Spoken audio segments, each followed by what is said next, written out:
Okay, so as I told you, we will start with the agriculture. As I told you that I'll be explaining you the half part of agriculture and half part which is quite bit theoretical and bit what I can say boring part of it. I'll try to make it more interesting with the help of these videos, and where my need is there, from that part I'll come and teach you. Okay? Excuse me, sir. Yes, bacha. Sir, many parts are removed from the agriculture, no? Now that only I wanted to ask you, which are the Sir, parts? Because this year we types of teachers are so helpless that I, at least as a geography teacher, I have not received anything. I've been trying to contact with my colleagues also in Dhule and in Pune, but I have not got anything from them. sir, our school teacher given us that the Mhm. syllabus is reduced from So could you, four part. can you please tell me what is the reduced part? Yes, sir. So from agriculture, one types of farming is reduced. Types of farming entire. Yes, sir. And sir, That agriculture. is mixed farming, plantation farming, extensive, intensive, subsistence, shift Yes, farming. sir. Everything is removed. Yes, sir. Okay. Sir, I can share you the PDF. Can you please do the needful? Yes, sir. Sir, now can I tell you orally? You I can. just tell me orally. Orally, I'll try to mark it down over here, and then accordingly we'll start. Within no time, we will not waste much time in doing this. Chalo, tell me. Yes, sir. Agriculture one types of farming is reduced, Uh, and agriculture two so millets. just a minute. In that means importance of farming, Indian agriculture and problem. It is there right up to green evolution. It is there. Sir, important problems and reforms is there. The Hmm. types of farming is removed, Okay. Types of farming is removed. Chalo. Next, and sir, agriculture two millets is removed. only millets is removed. Okay. Yes, sir. Fine. Millets is removed. And sir, agriculture three soybean is removed. Agriculture 3, soybean is removed. Okay. Just And a minute. sir, Just a minute. I'll just take it over here. Agriculture 3, soybean is removed.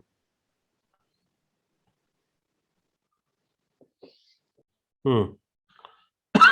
And and sir, agriculture four jute and coffee is removed. jute and coffee both are removed. Great.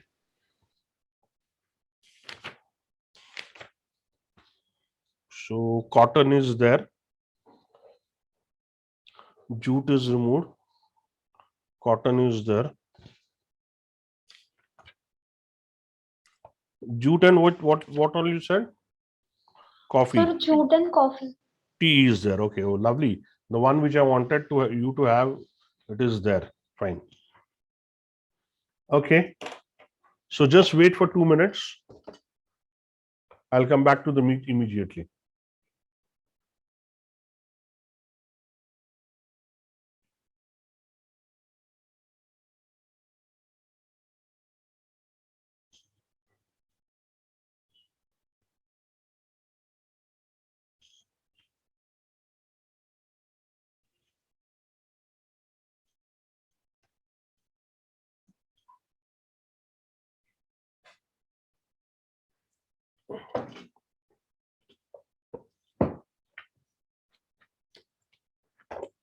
Just give me 2 minutes. I'm here with you.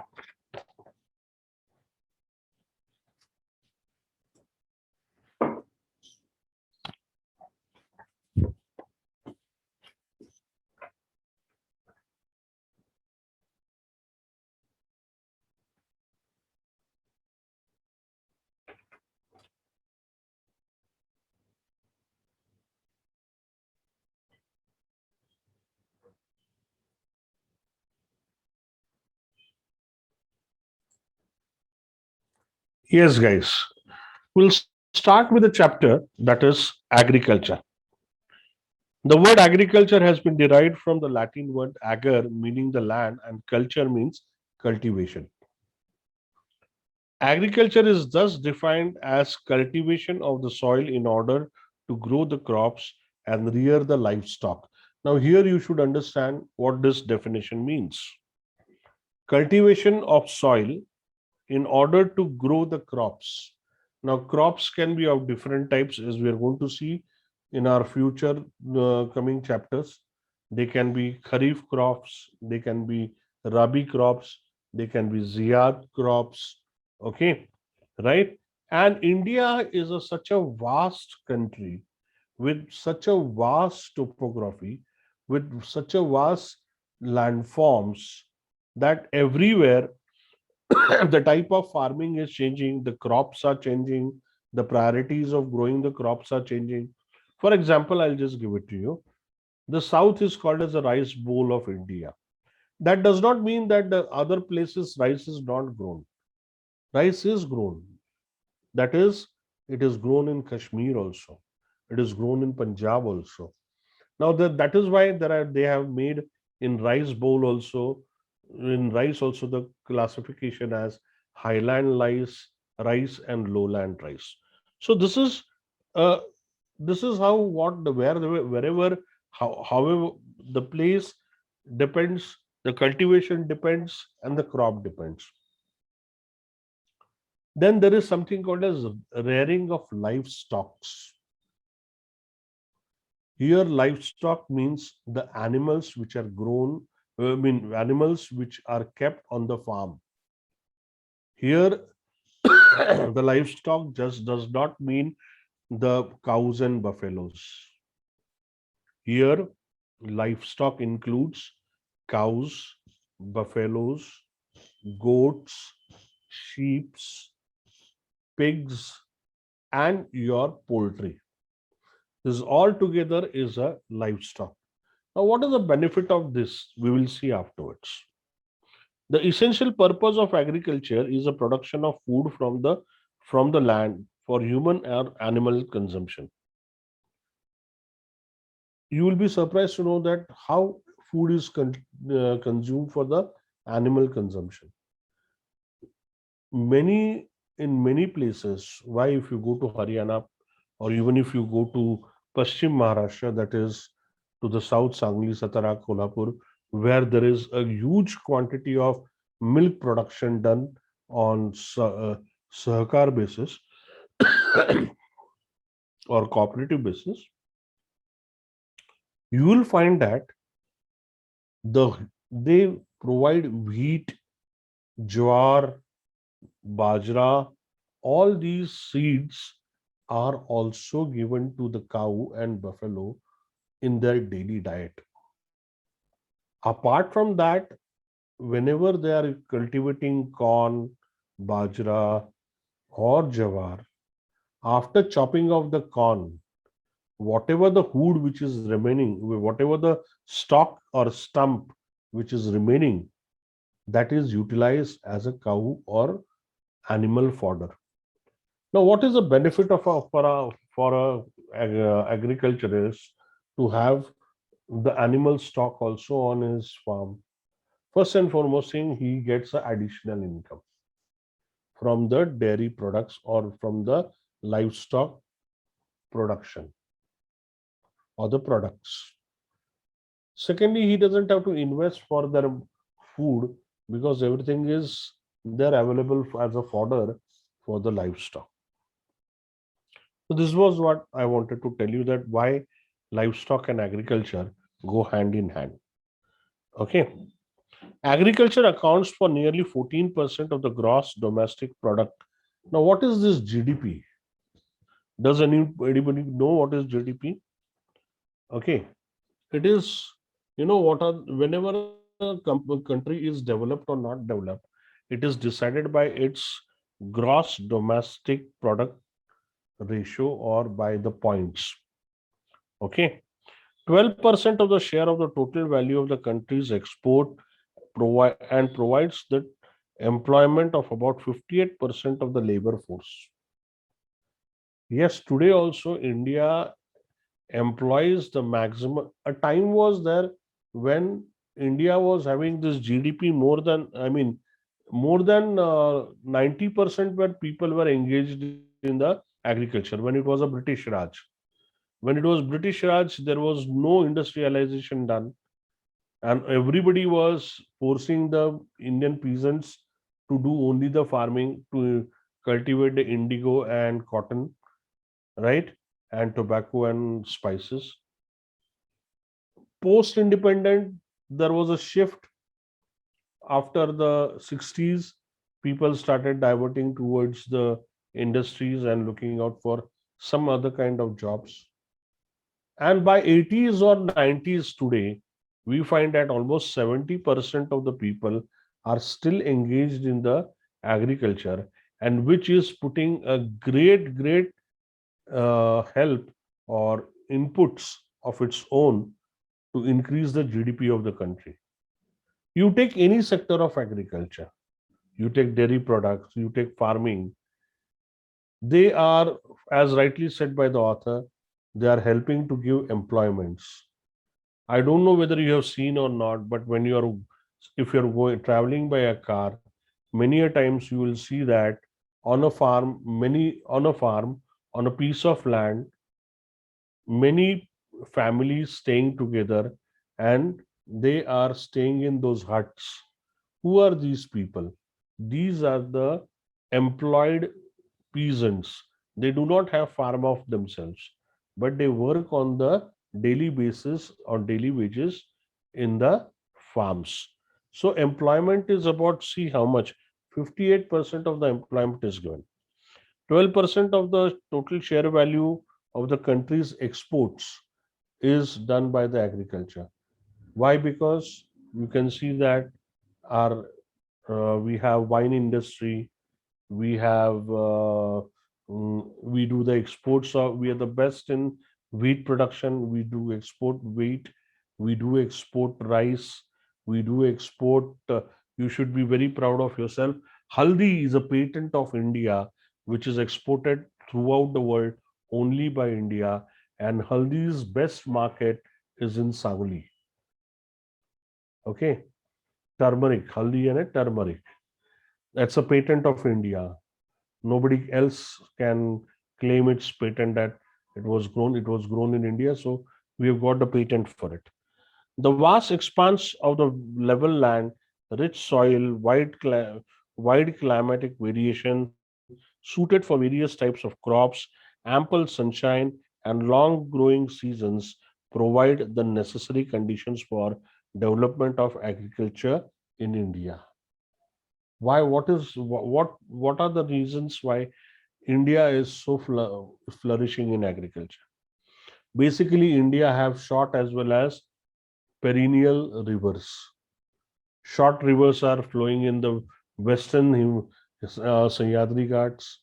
The perennial rivers are flowing in the Indo-Gangetic plain, where this plain has been fertile since ages, since centuries, since mythological age time.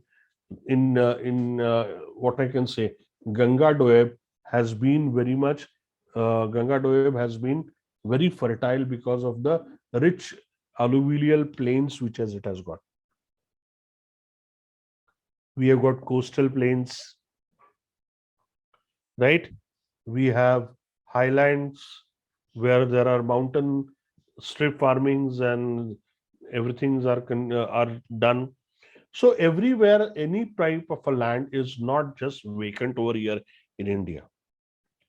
Being to the south, lying in the North Pole and towards the equator, we have 300 days of full sunshine. We have a 4 months of a long rainy season where we can store our water for irrigation. With all these benefits, fertile land, plenty full of water, cheap labor, agriculture has flourished well in India. Now let us see what are the importances of agriculture. It provides food for our expanding population and fodder for our livestock. I've already explained it to you. It generates the working capital for the non-agricultural development supplies raw material for agro-based industries like textile, sugar, food processing, and vanaspati. Now, vanaspati is nothing but your dalda, okay, or vegetable oil or vegetable ghee. It provides a large part of market for the industrial goods, especially the farm inputs like fertilizers, pesticides, implements, and machinery. It provides a large part of market. Now, what do you mean by this? I don't know how many of you have gone to Dwarka and from Dwarka to down to the Panchvati. Has anybody gone that side? Traveled? Hey guys, I'm not. You have to be very interactive. Huh? So from where to where? From Dwarka, one road goes to the Nasik road, and one road goes towards Panchvati. That Yes, sir. see, Yes, sir. when you're crossing from there, that Rangubai Zunare school is there, and on the both the sides, on the left and right sides of the road, you will find huge companies having their showrooms selling their tractors. So you can understand that what he's saying is that agriculture provides a market for various goods, industrial goods. Okay. Then machinery. They provide raw material to the textile and sugar industry. Okay. Then, oh, sorry, we were on the market. It provides a market for various companies like fertilizers, pesticides, okay, implements. Now, implements include this your all tractors, crushers, then your blending machines, then your harvesters, mini harvester, as well as large harvesters. Does anybody know meaning of harvesters over here?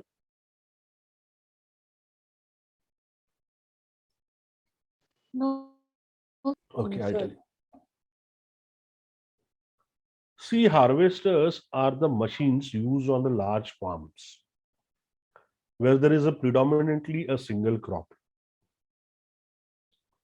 like wheat or jawar or bajri. Now they have a machine on during the harvesting time. Only one person sits in that big machine. It's like a tractor or a truck. Now the front part has got the cutting, chopping blades. Now all the things are all you will not imagine. You cannot imagine what all facilities these harvesters have. They will chop the corn. They will throw the corn in the compartment where it is to go. They will cut the stumps from the root. Then they will put those stumps in the other compartment. Then where the corn had been put, there are grinders. They will grind the corn and separate the seed and husk. And then they will throw the bacha hua waste of the corn in a recycling bin. Then there is a filter where the husk will be removed and seeds will flow. There are gonis which can be automatically opened and closed. I'll show you the pictures of harvesters when this after the explanation. Please somebody remind me to show you and the working of harvesters. Yes, sir. Okay, and then even the stumps which have been removed will be packed and thrown in the fields, or if there is a trolley nearby, they will shift it there also. Everything in one machine, it is done. That's called as harvesters. Now there are different kinds of harvesters. Some may have this facility or some may not have this facility. Okay, these are predominantly used in the pastures and the what we call grasslands. Okay, grassland farming. Now, second, it accounts for the sustainable portion of India's export. I have explained you. It provides employment to the million of people. Now, even though all this said, why do we keep on hearing शेतकऱ्यांनी आत्महत्या केली? The reason is that in India, first and foremost thing, I don't want to jumble up you with lots of points. So as what I are given in your book, I'll explain you in detail. Despite of all this rosy picture about Indian agriculture, the ground reality and the irony is that Bali Raja, or we in Marathi we call him as Bali Raja. The farmer is called as Bali Raja. Okay. So this Bali Raja or our farmer is still unhappy, still unfed, still exploited. Despite the number of efforts being made for the agriculture development, agricultural yield in India is still now in comparison to the developed countries in the world. If you see the developed countries,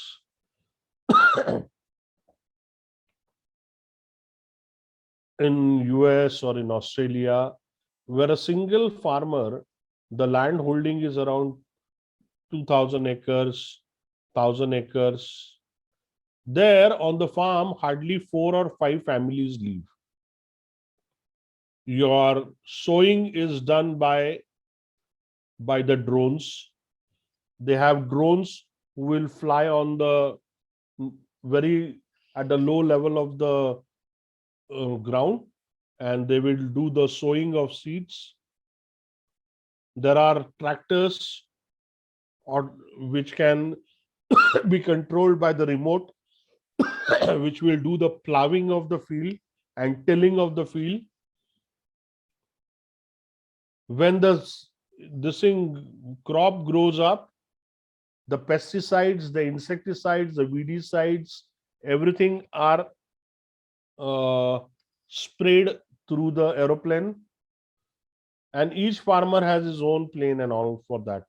That's not the case in India, because the entire scenario is different. Our Indian agriculture is based on the population hungry land. What do I mean by population hungry land? That we are South Asian countries, the SAARC countries, so-called Pakistan, Afghanistan, India, Bangladesh, we are doing farming on a population where the population is growing population. So a population hungry land, we can call, we are doing the working, and still we are trying to do. And that is why the land holdings are very less. I'm going to come to that afterwards. This caused, okay, India is still low in comparison to the developed countries. These factors can be categorized into 4 groups: environmental, economic, institutional, and technological. Now let us see environmental. In India, till today's date, almost all the, whether there is big farm or small farm, till today's date, the farmers are dependent on rainfall. And in India, the rainfall is absolutely erratic and uneven. Erratic means either the arrival is too late and departure is too early. कभी कभी monsoon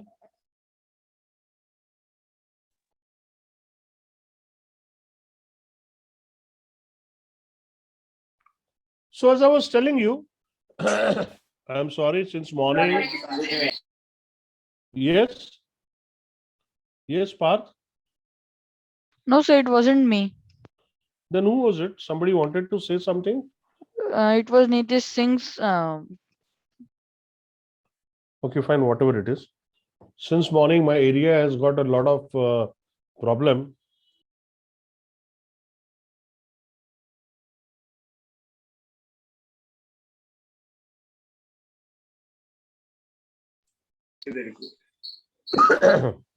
Okay. So as I was telling you in the hey Nitish Singh, who is this Nitish Singh? Sir, he is not from our institute. So someone gave him our ID and password. Oh hell. Okay. Has it happened in your meet any time in before also? So No, during sir.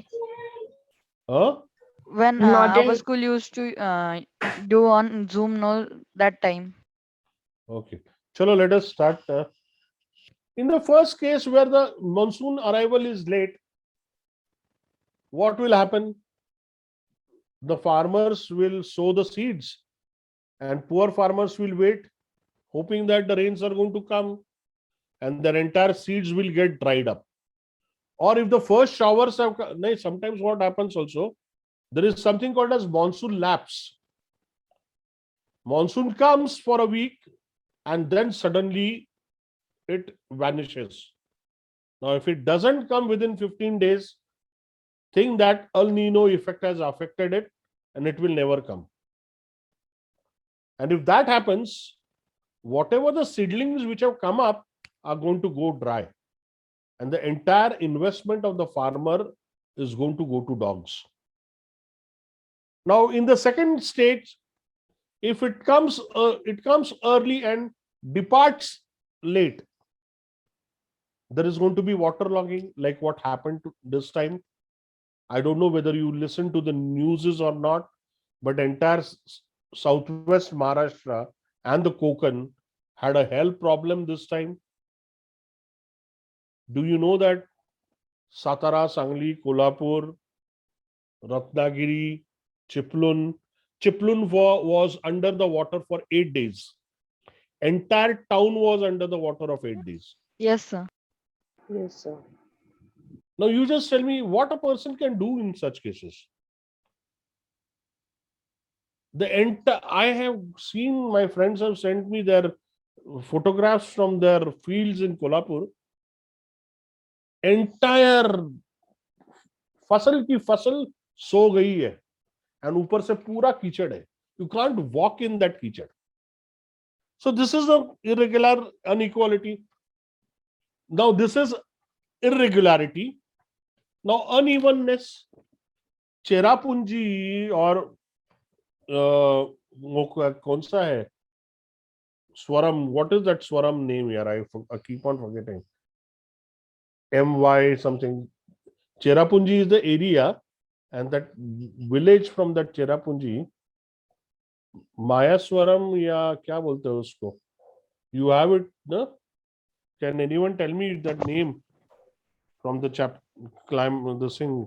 climate? If anyone remembers. Yes, sir, the wettest place on the earth. Yeah, that is what I'm asking you. Maheswaram. Mayaswaram, yeah, there is some typical name for it.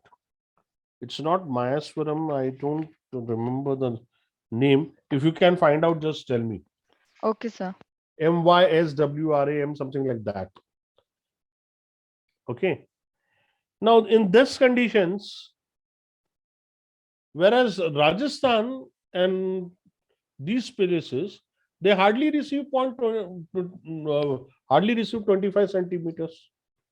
The Western Ghat, the entire water is drained out in Arabian Sea. There are only short rivers there. There is no perennial river. Now, such unevenness of rainfall causes a lot of problem. Lack of irrigation facilities. You will be surprised to know that these all politicians, they do a big tom of about the irrigations and all. Today also, we have a deficit of 40% of irrigation. and whatever the work has been done, it is done so third class that those dams have to be closed down for being non-functional. This is the worst stage of our, we Indians are the most corrupt minded. Why other countries have grown, I'll just give you diversion, is that at least in the infrastructure which is needed for the citizens of that country, the other countries, they don't do any malpractices. और हमारे यहाँ पे एक contract मिला, dam का contract मिलने के लिए there are crores of bribes given and taken. Highways बनाने के लिए we give bribes and the same. You only tell me, if a person has given so much of bribe from his profits, is he going to use good material? No. Now, lack of irrigation facilities. India has the largest irrigated area of the cultivated land, but large percent of the net cropped area lacks irrigation. जहां पे irrigation होना चाहिए वहां पे cropping है, वहां पे irrigation नहीं है. हाँ, डैम बना है, बहुत बड़ा डैम बना है, लेकिन कहां पे? हिल्स के ऊपर, ताकि सब पानी प्रेशर से आ जाए. एंड वो, you have seen so many incidences happening nowadays. Some Uttaranchal में कुछ तो भी डैम फट गया था अभी in that hilly area. अरे, where the cropping area is there you put na, they'll not put there. Secondly, again, बना के रखा तो भी क्या फायदा? बारिश आना चाहिए ना. बारिश ही नहीं आएगा तो पानी कहां से कलेक्ट होगा? वहां पे कैचमेंट एरिया कहां से होगा? Further, free power supply to sections of farmers encourages them to pump groundwater to grow the water intensive crops in the low rainfall areas. ये भी एक दिक्कत है. Yes, somebody wrote something in the chat.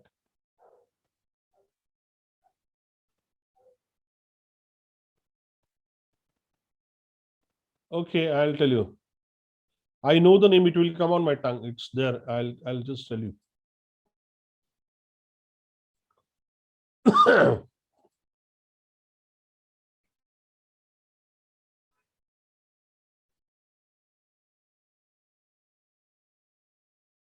Mausim Ram.